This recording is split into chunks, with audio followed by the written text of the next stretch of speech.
In this session, we shall discuss about Gauss Jordan method to find the inverse of a matrix. So first, we shall discuss about elementary matrix.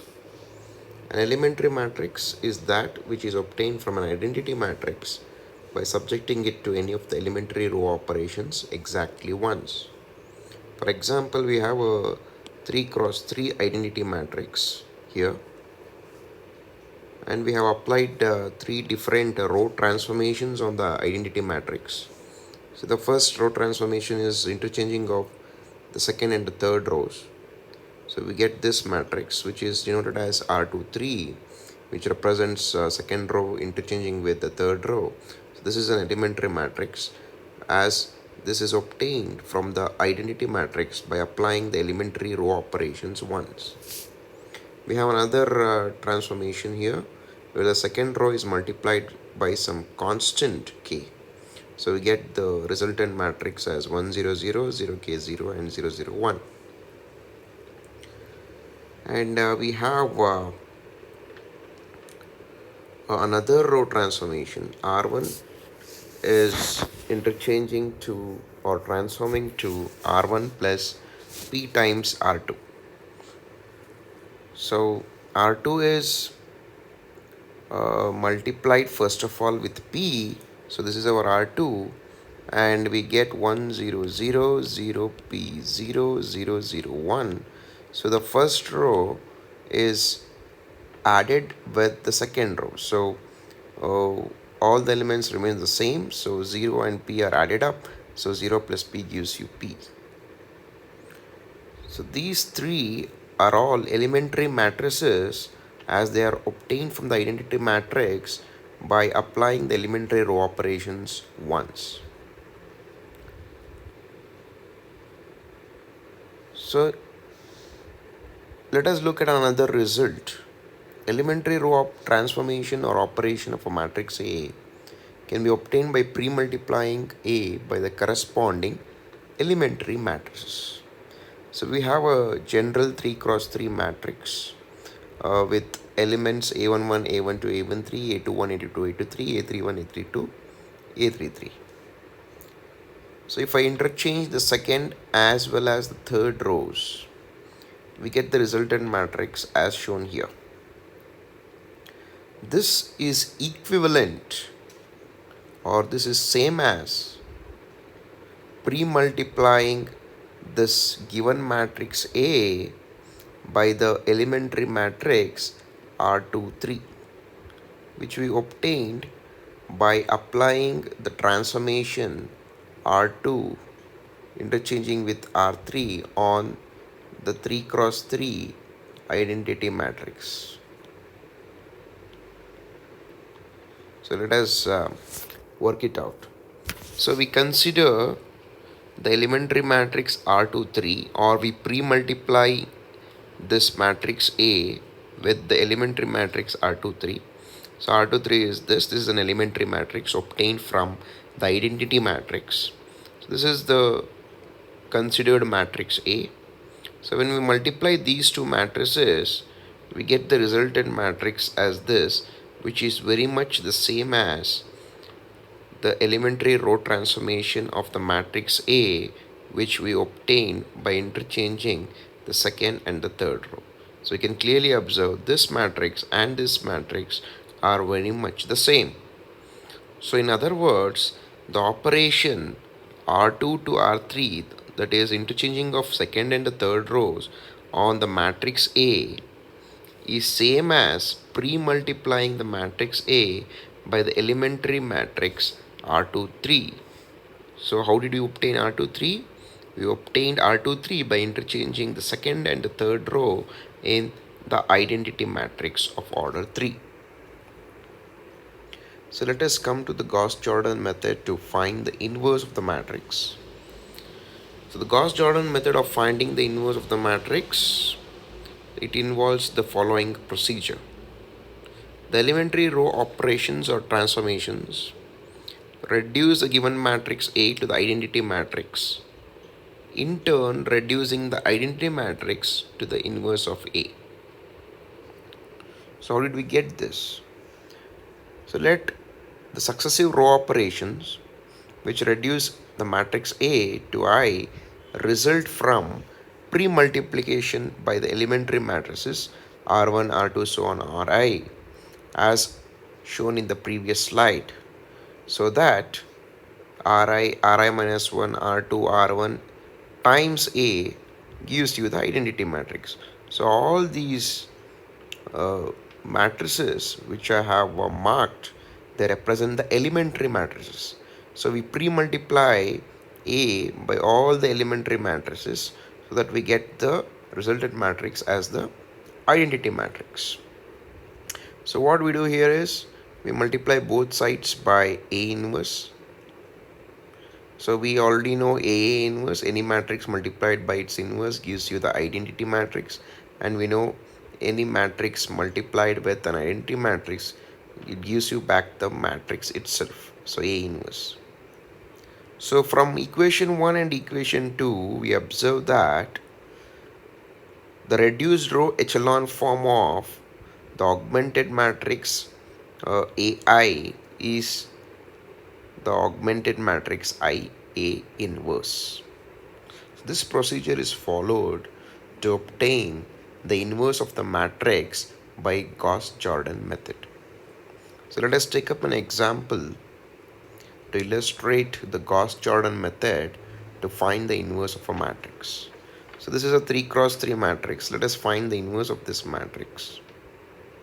So first we consider the augmented matrix A with the identity matrix. This is our given matrix, and this is our 3 cross 3 identity matrix. So we convert this to RREF, that is reduced row echelon form, by using elementary row operations. So if you observe the first row, the leading entry is 1 and all the entries below 1 are 1 and minus 2. According to reduced row echelon form, all the entries above and below the leading entry must be made 0. So this entry 1 should be made 0 and minus 2 as well should be made 0. So we apply this transformation R2 transforming to R2 minus R1 and R3 transform to R3 plus 2R1. So the first row remains as it is.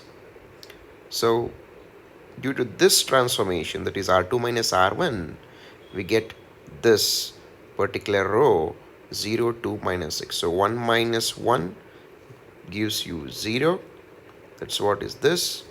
And 3 minus 1 gives you 2 is this element. Minus 3 gives you minus 6 is this element. And coming to the next transformation, R3 transforming to R3 plus 2R1. So you have minus 2 as the first element in the third row. So minus 2 plus 2 gives you 0. That's what is written here. And minus 4 plus 2 gives you minus 2 is this element. And minus 4 plus 2 times 3 minus 4 plus 6 gives you plus 2 is this element. The same transformation should also be applied on the identity matrix. So when the same transformations are applied on the identity matrix, you get this matrix as observed here. Now coming to the next transformation, we know that all the entries above and below the leading entry must be made 0. So we have made all the entries below the leading entry 0 as observed here, but the leading entry in the second row is 2. So this entry below 2 should also be made 0. So how do I make this minus 2 0? So minus 2 is lying in the third row. So R3 plus R2. So minus 2 plus 2 easily gives you 0. So I need to add the second and the third rows. So that gives me this element 0. So element below the leading entry is made 0. And 2 minus 6 gives you minus 4. The same transformation is again applied on this matrix, that is the identity matrix, which is transformed to this matrix now, right? So R3 plus R2. So 2 minus 1 gives you 1, 0 plus 1 gives you 1, 1 plus 0 gives you 1. Rest of the elements remain the same as in the previous step. Now you can observe that in reduced row echelon form, the leading entry in each row must be 1, but the leading entry in the second row is 2. So I apply the transformation 1 by 2 times of R2 so that this becomes 1, right? As well as in the third row, the leading entry here is minus 4. I need to make this minus 4 also 1. So I apply the transformation minus 1 by 4 times of R3 so that minus 1 by 4 times of minus 4 gives you plus 1. So this is what is the resultant matrix when due to these elementary row operations. The same transformations are applied on the uh, matrix obtained in the previous step. So we get the resultant matrix as shown here. Now coming to the next transformation. So remember, this has to be converted to an identity matrix by using the row operations. But still this is not an identity matrix. So in order to convert this to an identity matrix, we continue with the row transformations. So as we all know, in reduced row echelon form, all the entries above and below the leading entry must be made 0. Now the leading entry in the first row is 1 and all the entries below 1 are made zeros. The leading entry in the second row is also 1. All the entry below 1 is also made 0, but entries above the leading entry should also be made 0. But you have a non-zero entry above the leading entry. So this entry, that is 1, must be made 0. So we apply the transformation R1 minus R2. So when I apply the transformation R1 minus R2, 1 minus 1 gives you 0.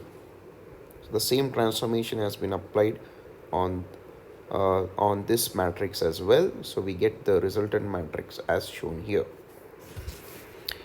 Still this is not in an identity matrix. So we continue with the row transformations. So what we have here is, you have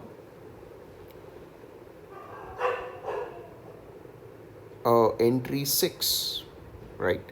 So this entry can be made 0 by making use of this transformation R1 minus 6 times of R3. Please remember, the transformation what you apply must not alter the zeros which you have already obtained. So when I use this transformation R1 minus 6 times of R3, so I have a 6 here which is in the first row, minus 6 times the corresponding element in the third row is 1. So 6 minus 6 gives you 0. So this is the entry we get due to this transformation. The same transformation is applied on the previous matrix in the previous step. So we get the resultant matrix as shown here. So we have one last transformation left to convert this to an identity matrix. So this has to be a 0, right? So how can I convert this to 0? So this element is in the second row. So I need to apply the transformation on the second row. As you can clearly observe, if I add the second row with 3 times the third row, this particular element becomes 0. So minus 3 plus 3 times 1 gives you 0. So when I apply the transformation R2 plus 3 times of R3, we finally get an identity matrix. This is our identity matrix, and the resultant matrix what we have obtained on the right hand side is our A inverse. So this is nothing but reduced row echelon form of A augmented I, or the reduced row echelon form of the augmented matrix AI. So the matrix which is towards the right side of the augmented matrix is our inverse of the given matrix. So this is about the Gauss Jordan method to obtain the inverse of the matrix. Thank you.